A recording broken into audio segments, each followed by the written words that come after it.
almost forgot your website name. I'm terribly sorry about that. He's here to talk all about the Liberty Flames in 2021. As you know, that is Hugh Freeze's new school. We have history. How you doing, Chad? I'm doing great, man. Looking forward to coming down to Oxford here in November. Have you been down to Oxford before? I have not. I have not. I've driven through Mississippi a couple of times, but definitely heard a lot about the Grove. Looking forward to making the trip. And yeah, no, I've never been and looking forward to it. All right, to the casual fan on the outside, the player that stands out for Liberty is Malik Willis. Tell me what I need to know. Give me a 30,000 foot view of the Liberty Flames. What you need to know about is we are centered around Malik Willis. Um, something Malik has about 4.4 speed. He's changed some mechanics up. He's a very accurate passer. You guys know Hugh Freeze likes to get him warmed up, and he basically just dinks and dunks all game, and then all of a sudden he'll take a deep pass every once in a while. But it all centers around him. I know that in the games last year, like when we played Coastal, and a few times we played some really good opponents, it felt like that Hugh Freeze leaned on Malik's running ability. He's a very he's a strong runner. He's not really like a Kyler Murray or an RG3 type. He's more of a, I don't know, he kind of has a running back style. Once he tucks the ball and starts running, he never goes down on first contact, which is unique for a quarterback. It hit, and so he runs real strong. He's not quite as big as Cam Newton, but somebody that I kind of compare his running style to. It's more of a physical style. But yeah, once we get Malik going, he's tough to stop, and we're basically going to try to outscore you. Our defense, if trying to get that 30,000 foot view, our defense like 3 years ago stunk. We were near the bottom of the FBS, and last year we ranked pretty high on defense. I mean, we were top 25 in several categories. Overall defense, we were really good. So. Yeah, that's kind of the overview. Malik Willis on offense, and then our defense is much improved, returning a ton of production. And it's all about Hugh Freeze and the offense and the system that he's brought in. The guys are buying in, the fans are buying in. We're ready to roll. We had our most successful season last year, and kind of don't know what to do with these types of expectations. So we're all just kind of like sitting back, like, is this going to happen again? Like we rode like the cloud last season, so we don't know what to expect this year. Yeah, it should be fun. And down at Ole Miss after 2014, we know what you're going through at the moment.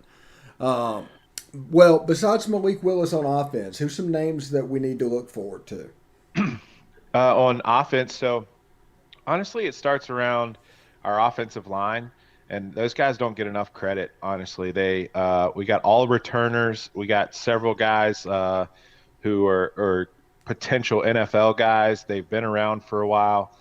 Tristan Schultz is a left tackle who, when you watch this guy pull on any type of pull play, running to the right, he is unbelievably athletic, and that group just does not allow sacks, but they also are very physical in the run game. So Schultz and Thomas Sargent is the center. You don't really, I mean, I know that's not really a flashy pick, but man, we all know that it starts right there with those two. And then the depth on the offensive line. We have an Ole Miss transfer who has, I think he might even be third team. I know he's second team. Bryce Matthews. He was a four-star recruit, come from Ole Miss, and it just goes to show the depth of our offensive line. We have a former four-star transferred from a P5 Ole Miss and comes in and basically has backup duty at Liberty. So it kind of shows how strong that unit is. So yeah, Tristan Schultz, and if you're looking for a playmaker, honestly, we have a guy named Demario Douglas who reminds me a little bit of Dexter McCluster back in the day for Ole Miss. So he's Okay. just that quick scat back. He doesn't do as much out of the backfield as McCluster did, but slot receiver, and he just has game breaking speed, and he gets his hands on the ball. I mean, he can make people miss. He's a decent route runner. He doesn't drop the ball too often. So Demario Douglas, he's first team All State last year. We don't have conference awards because we're independent, but as far as like All State teams, he's one of the guys. So for playmakers, Demario Douglas. For who makes the offense go is Tristan Schultz and Thomas Sargent, and that whole just the whole cast of offensive linemen. All right, you were talking about the defense being much improved. Looking at that, give me some names on the defensive side of the ball. Yeah, we got Javon Scruggs. It all starts with him. If you watch, he's number one on the defense. Um, he's a former quarterback. He played high school football about 5, 10 minutes away from Liberty in Appomattox, and he is in on every single play. And it's kind of he reminds me so much of Troy Polamalu, the old safety for the Steelers. When he makes a tackle, there's no rolling, there's no grabbing and hitting. It is like a missile just coming in and hot. It all starts with him. He's in on every single play. Like I said, he plays safety. He plays some of that rover linebacker. He's everywhere making plays. The defensive line, we have more depth there than we've ever had. Um, Trayshawn Clark had a really good freshman campaign, and then last year he kind of took second fiddle to another defensive lineman. But I expect Trayshawn Clark to lead our defensive line. So I'm going with Scruggs as an easy number one. He's the alpha dog. He leads the way. And then I would say that Trayshawn Clark is going to have a big year on the defensive line. But it feels like everybody's got that defensive lineman, pass rusher. But I keep an eye on him. But that overall D line and O line units are deeper than we've ever seen. We got playmakers, and they'll rotate in and out. So nobody's really going to have huge numbers there, but he's definitely a really talented guy. Okay, last year Liberty won the Cure Bowl. Went what 10? Was it 10-1? Mm-hmm. Yeah, that's right. With the Power Five victory over Syracuse, and really they should have taken NC State. It took a last second Mm-hmm. field goal to beat them there. What's the Power Five schedule look like this year for Liberty? I know that we have. Let me look real quick. I know that we have Ole Miss. I know that Army. They're not Power Five, but Ole Miss is really the one that we have circled. We play Syracuse again coming up. I know those two right off. Let's see. We also have. That might be it for Power Fives. Um, so yeah, just Ole Miss and Syracuse. But there's some good non P5s in there as well. So Troy is typically pretty strong, and then like I said, Army, and then we got Louisiana coming to our house.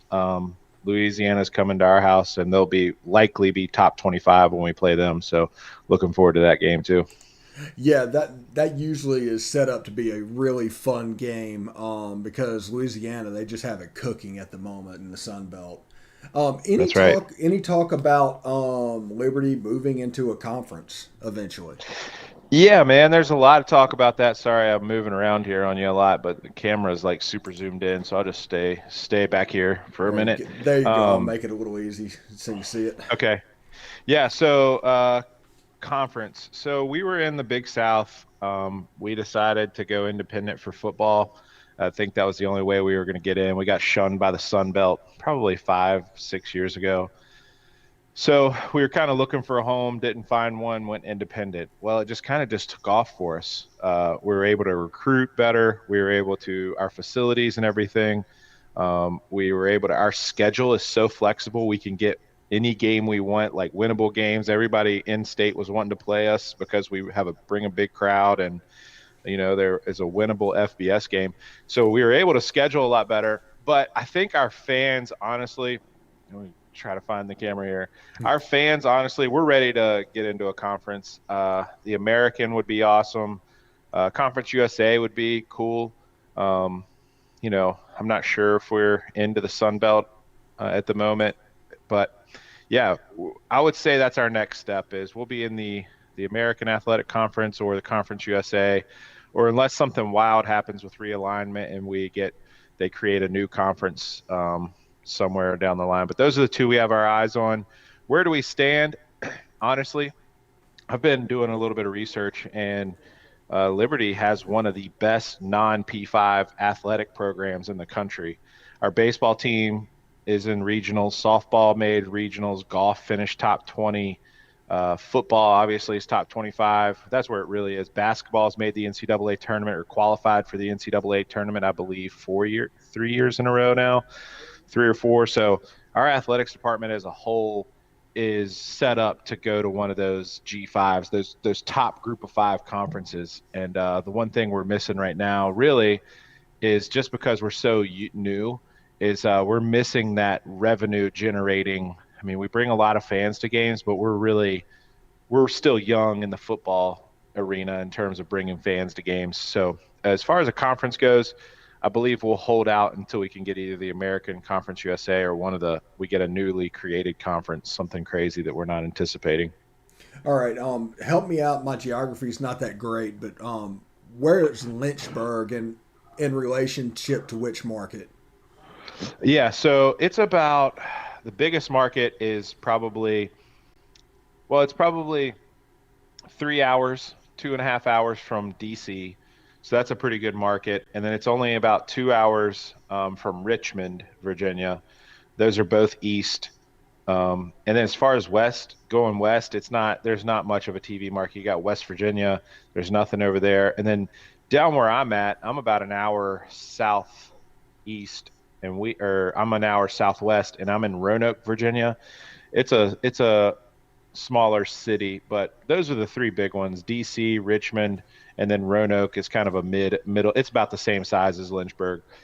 So those are the TV markets we look to kind of get into, and not so much recruiting, but as far as markets and fan base and stuff like that, we're trying to pull from Richmond and DC, I would say, and Virginia Beach. But honestly, the unique thing about Liberty, in my opinion, is, back a while when the school was founded in 71, it immediately became a national brand. They were always into TV. Like, there was always the religious aspect of the school, so the pastors were going on TV, Reverend Falwell, and all those guys were going on TV all the time. So there's really, I mean, our alumni base, you look at our map, it's all over. It's all over the United States. It's not really concentrated in Lynchburg at all. It's actually contrary. We probably have less students from the surrounding areas than pretty much any of the other state schools. We have more of a national base. So you'll see it when we come to Mississippi. There are people from all over that will come to away games. It's kind of wild. Sometimes we bring just as much. I mean, obviously not just as much, but we bring a lot of fans to away games. But then when we come home, we kind of struggle in attendance. Not struggle, but we're not nearly as numerous as we are as away fans. So I would say it's more of a national brand, but DC and Richmond are kind of the close ones that, if you could tap into one, you would. Yeah, you can kind of see what's going on. Like Southern Miss through the 80s and 90s, they were a dominant program and everything. But once realignment happened, it was so TV centric and so market centric. And Hmm. Hattiesburg, Mississippi just got left behind. And then the team started going to the American and moving up. And now basically Conference USA, which at one time was just the bee's knees of conference. I mean, it was so good, is now Florida Atlantic, UT San Antonio. Hmm. It is such a different animal, and you'll see that whenever you're looking for conference how market specific they are. And I think, but in your case, it's probably going to be streaming specific That's because right. of so That's much right. of ES Plus, and so it's not going to matter if you can be directly in the market that's near you. It's how many people you can get hooked up to. Yeah, so just a little bit about that. Liberty, so back when I was telling you, so they were founded as a religious school. They tout themselves, or we tout ourselves, as the largest Christian university in the world. And you know what? They started this TV production company. It was LFSN, Liberty Flame Sports Network, and we've had that since I was a student, even back before streaming was a thing. And they do their own production. It's this massive, way before like the Longhorn Network. Those were some of the original ones. Liberty was right there at the ground floor of that, and because of that, over the past 5 to 10 years, we've had every single contest. I mean, I've been watching softball, baseball, basketball, football, you name it. Every single game is on ESPN Plus and ESPN, the streaming services, just because of that, because we have our own network and it's really good production. They've have all the expensive equipment. They've been doing it for so many years. I mean, back in the 90s, Liberty had a TV production facility inside the basketball arena. They were producing basketball games for TV. So I guess we are very far advanced in that, and just exactly what you said. It's less about what markets you can get into now with cable, and more about how many eyeballs can you get to that streaming service. And I think we're set up for that. To be honest with you, I know I'm obviously biased, but the way that the thing was built on that national brand, I think it's the streaming has definitely taken off and increased our brand nationally. Yeah. And Chad Hasson with a sea of red. Every time I do that, I think of Nebraska. I'm so sorry about that. Every No, time I no see, worries, no worries. because my uncle is a big Nebraska guy, and he always talked about that. And that's way back in the '90s. I had to hear it for 2 decades. I don't hear too much anymore, but I used to hear it a bunch. But thank you so much for coming by. And as we get closer to the actual game, let's do a little breakdown of it. Yeah, that sounds good, man. Really looking forward. Our tickets go on sale here in a couple of weeks, and so they anticipate selling out immediately for this Ole Miss game. I know everybody's wanting to go down there and check it out. So looking Yep. forward to it, man. Hopefully Yeah. full capacity too. That'll be Yeah. awesome. They announced today that Grove was open to pre-COVID, just like pre-COVID. Oh So man, yeah. looking forward to it. Yeah. All right, man. Have a good day, and thank you for stopping by. Yep, thank you. All right. Bye. Bye.